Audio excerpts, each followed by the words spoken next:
रंजाथाव आरो थुलुंगाखांथाव जे उदालगुरि जिल्लानि सिङाव थानाय मोनसे जाखांफुनाय फिसा नोगोर डिमाकुसि आरो बे डिमाकुसिनि दैमु नोगोराव बर' थुनलाइ आफादनि 64थि बोसोरारि जथुम्माया जाबाय थादों। आथिखाल एगजिबिसना जाबाय थादों, खिन्थु जोंहा गाहाय जि हाबाफारि बर' थुनलाइ आफादनि बुंनो थांब्ला बे दिनैनिफ्राय जागोन। दिनैहाय उदालगुरि जिल्ला बर' थुनलाइ आफाद आरो बर' आइजो अनसाय आफादनि जागोन आरो गाबोननिफ्राय गाहायै मिरु बर' थुनलाइ आफादनि हाबाफारि जागोन। दा बोथोरखौबो जोङो बे समाव जोबोद साबायखर होनांगोन। जोंनि बोथोरनि राजा जों बयबो गिदोंमोन जे बोथोरा जोंखौ गाज्रि खालामसिगोन, लामाया सामा हाबाफारिखौ खहा खालामसिगोन, खिन्थु जोबोद मोजां बोथोर जों दिनै मोननो हाबाय। जोंनि जि थिखानाय हाबाफारि बे गासैबो मोजाङैनो जागोन। जिहेतु बानजाय आफादा जेरैबायदि बेवहाय खामानि मावदों, मावनानै जेरैबायदि समायना रमायना बिथांमोना दिन्थिबाय, जाफुंसार मोनसे बानजाय आफाद बर' थुनलाइ आफादनि जारिमिनाव मोनसे गोदान जारिमिन जानो थांगासिनो दं। जारिमिनखौ मानसियानो सोरजियो, जारिमिनखौ मानसियानो सिम्फायो। गोदान रेकर्ड जोङो बेखौ खालामगोन बर' थुनलाइ आफादा। आरो बर' थुनलाइ आफादाबो जेसेबां हायो जोंनि गासैबो हाबाफारिखौ गाबोननिफ्राय जोङो मोजांनिफ्राय मोजांसिन खालामनो थाखाय जों नाजागोन। बे जाबाय जोङो रायजो राजानो मिथिहोदों, बेवहाय हानायमानि रायजो राजाफ्रा फैनांगौ, बाहागो लाफैनांगौ। मानोना जेरैबायदि बेवहाय 1000 बिगा हायाव बानजाय आफादा खामानि मावदों, बेयो गुबुनजों रुजुनो हाया बिथांमोननि जि खस्थ' खालामनाय। आं बेखायनो नोंथांमोननि चेनेलनि गेजेरजों बानजाय आफादनि मानिजाथाव आफादगिरि, मावफुं आफादगिरि आरो गाहाय दैदेनगिरि आरो गासैबो मावफुं आफादनि सोद्रोमा बिबानगिरि बिथांमोनखौ साबायखर बावहरदों। बावैसो दिनै जिखिनि बे बर' थुनलाइ आफादनि जिखिनि गोबां बर' हारिनि मुंख्लं जालांबाय, बिथांमोननि थाखाय गोबां मान बावदों आरो बिसोर माखासे थान्दैफोरखौ बेखेवबाय। बेनि गेजेरजों जुदि नोंथाङा गोसोखांनो सानो जायफोर बर' हारिनि थाखाय मुंख्लं जालांबाय।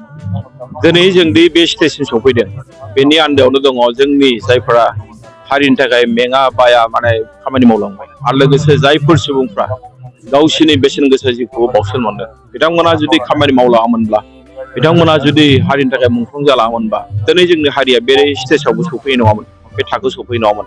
बेखायनो जों बिथांमोनखौ गोसोखांनाया थारैनो जोबोद मोजां जादों। आरो आं बिनि थाखाय बानजाय आफादखौनो गिबियै साबायखर बावगोन।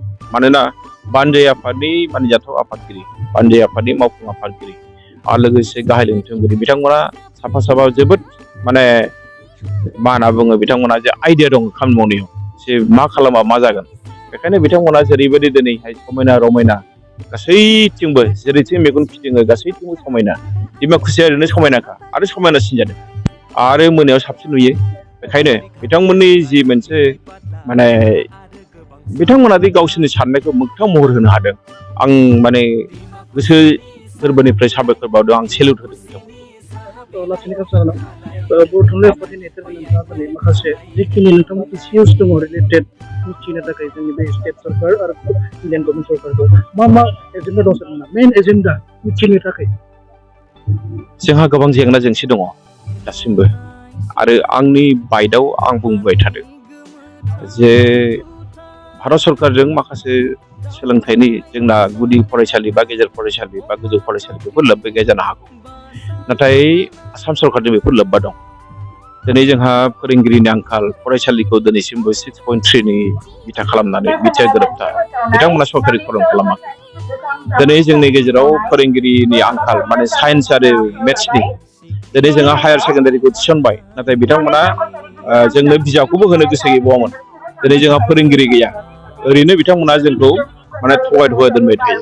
दा बेफोरखौ जोङो बिराद गोथौ आरो गुवारै सावरायगोन। जोंहा मा जेंना दङ बेफोरखौ जोङो थान्दै मेलाव गाबोन गोथौ आरो गुवारै सावरायगोन।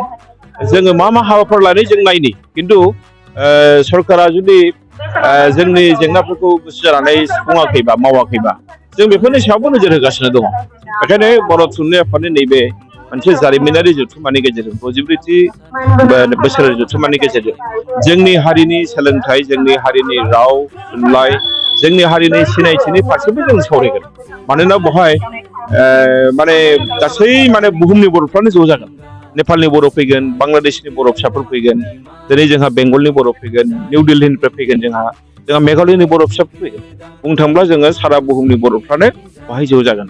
जायखौनाखि जों बुंबोदों जे बुहुमनि बर'फोर खौसे जा, आरो बे मोन्थोरखौ लानानैनो जों दिनैहाय बुहुमनि बर'फोरखौ बेवहाय लेंहरदों। इतिमध्य जों मिथिनायाव नेपालनि बर'फ्रा फैगासिनो दं सोनाब बंगनि बर' फिसाफ्राबो फैगासिनो दं दा बेखायनो जोङो बिथांमोनखौ लोगो हमलायनायजों लोगोसे आरो बे हाबाफारिनि गेजेरजोंनो जोंनि माखासे गोरों सुबुंफोर जायफ्रा जों जायफोरखौ रोंगौसा होननानै बुङो जों जायफोरखौ लानानै हारिनि माने थाखाय जों गौरब खालामो बिथांमोनखौबो जों बहाय लेंहरदों बिथांमोननो जोङो बहाय जौसां होगोन जों जयैनो सानलायगोन हलायगोन आरो बेजों लोगोसे जोंनि जायफोर हारिनि गेदेमा सुबुंफोर जोंनि आगोलनि मा होनना बुङो मेघालयआव जायनाखि गेदेमा सुबुङा रायजो बेंगिरि जाहैखाबाय रन्जशेखर मुसाहारि सारमोन बायदि हेमन्त नार्जारि सारमोन बायदि बिथांमोनखौबो जों लिंहरदों बिथांमोननि गेजेरजों जोङो जेनेरेसन मा होनो हायो जों बेखौबो सिन्था खालामगोन मानोना जों जुदि हारिखौ दानांगौब्ला जोंनि उन जोलैखौसो जोङो थिग खालामनांगोन जोंनि समा जोब्बाय नाथाय जोंनि जायफोर उन जोलै